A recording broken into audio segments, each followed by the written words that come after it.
He died clutching her hand, then the nurse found out she was his secret black wife. Everyone thought he died alone, until the nurse saw the mysterious black woman holding his hand. No one knew her name. No one knew she existed. But when she said just 5 words, "I'm his wife, Naomi Whitmore," everything changed. What happened next uncovered a 19-year love story hidden in the shadows and left his entire family and the world speechless. Please support us by subscribe. Like and share for more with activating the notification bell. Thank you. Room 409 in St. Jude Memorial Hospital was quiet, eerily so. The beeping of the heart monitor echoed in the sterile space, and the faint smell of antiseptic clung to every surface. Nurse Karen Matthews, a 42-year-old veteran of the ICU floor, had seen more than her share of patients come and go. But there was something different about Mr. Charles Whitmore. At 79, Charles was frail and thin, but he had once been a towering figure, a retired CEO of a multi-million-dollar shipping company, respected in business circles and adored by the media. Yet in his final days, not a single family member had visited him. No sons, no daughters, not even a distant cousin. Karen had seen this before, rich men dying alone. She figured maybe he was one of those who prioritized empire over family. But then, something strange happened on a Thursday morning. She came, a woman, black, mid-40s, dressed in a simple navy blue dress. She carried no purse, no flowers, no get-well balloons, just a small photo frame pressed to her chest like it was made of gold. Karen, used to vetting visitors, asked, "Are you family?" The woman didn't flinch. Her eyes glistened, but her voice was calm. "Yes, I'm his wife." Karen blinked. "His wife?" "Yes, my name is Naomi Whitmore." Karen stared for a moment, scanning her chart. No mention of a spouse. No emergency contact at all. "I'm sorry, I didn't know Mr. Whitmore was married." Naomi offered a tight smile. "Not many people did." Karen let her in. Something about Naomi was undeniably dignified. She didn't weep or make a scene. She simply sat beside Charles, took his hand, and whispered to him like they were alone in the world. Charles, who hadn't spoken much in days, opened his eyes briefly and squeezed her fingers. "He knows I'm here," Naomi whispered.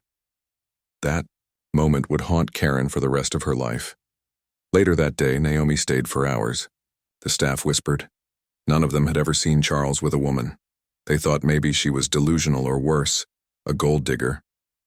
But then Naomi pulled out a small folder from her coat pocket. Inside, a marriage certificate dated 19 years ago, photos of their wedding in a small seaside town in Maine, a letter signed by Charles himself declaring Naomi as his legal spouse and sole heir. Karen couldn't deny it.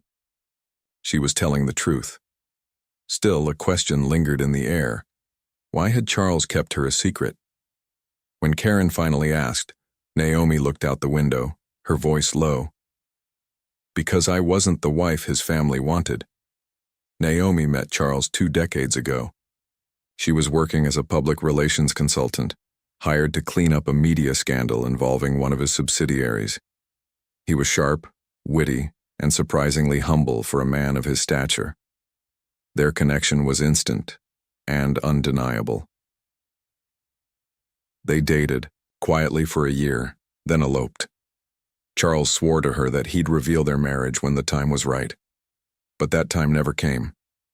His family, particularly his son from a previous marriage, was openly racist and fiercely protective of their public image. Charles tried to bring Naomi around once to a company gala. She was ignored, misidentified as staff, and later Charles was berated by his son in front of board members. Naomi, heartbroken but proud, told him, "If loving me means losing them, are you ready for that?" He wasn't, not completely, so they built a quiet life, a beautiful home in Maine, summers in Barbados, travel, books, love letters left on kitchen counters, photos, hundreds of them, hidden in drawers and cloud storage. He loved me loudly in private, Naomi said softly, but quietly in public. Karen felt a lump form in her throat. She didn't know whether to feel sympathy or rage on Naomi's behalf. He always said when the time came, Naomi continued, he'd make sure the world knew. That evening, Charles deteriorated quickly. Karen was on shift. Naomi hadn't left his side. At 3:12 a.m., the machines began to scream. Karen rushed in. Naomi was already holding his hand, her other palm pressed to his chest. Charles's eyes fluttered open. Weak, clouded, but focused. Naomi, he rasped. I'm here, she whispered, choking back tears. I'm sorry. I waited. Too long. Karen held her breath. His pulse began to fade. Naomi bent down, her forehead against his. I forgive you. Then, just as the monitor flatlined, Charles used every last ounce of strength to clutch her hand, and smiled. He was gone. Karen had seen death many times, but never like this. It wasn't just a medical event. It felt like a soul transferring. Peace. But what followed was chaos. That morning, Charles's son, Gregory Whitmore, stormed into the hospital, suited, smug, flanked by 2 lawyers.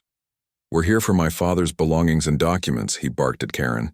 She looked at Naomi, who stood tall and silent beside the bed. And who is this? Naomi opened her bag and pulled out the marriage certificate. I'm his wife. The confrontation that followed was vicious. Gregory laughed. My father would never marry a woman like you. Naomi didn't flinch. She handed over a flash drive. What is this? He sneered. Everything.